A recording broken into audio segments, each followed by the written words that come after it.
Robert Lee Humber was an international lawyer, but he went to Winterville High School.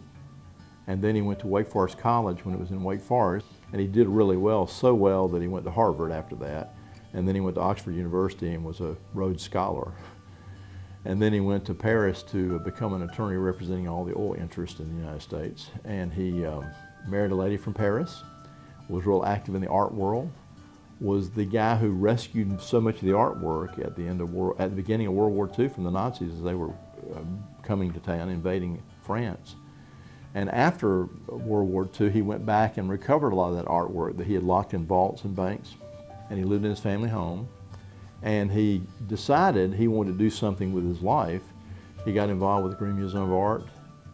He decided to run for state senate.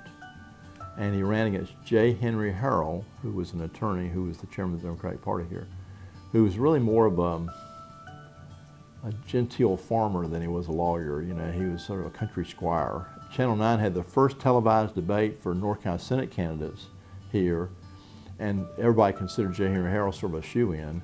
But during the debate, J. Henry Harrell took his tie and blew his nose in his tie, and it cost him the election because everybody thought that's the most disgusting thing I've ever seen. And we were very fortunate because when Robert Lee Humber got elected to the Senate, he did some major things. First, he went to the Crest family, Crest department stores, now Kmart, and got them to pledge $1 million if he could get the North Carolina General Assembly to pledge $1 million to create the North Carolina Museum of Art, first state-supported museum of art in the country. He also became chairman of the Board of Higher Education.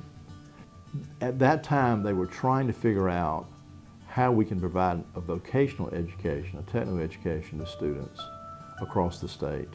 And many people across the state thought we should only put these industrial training centers in Greensboro and Charlotte and major cities where there's already industry.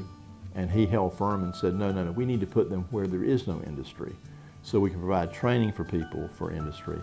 And so he's the reason we have 58 community colleges in North Carolina, one within 30 minutes of every citizen.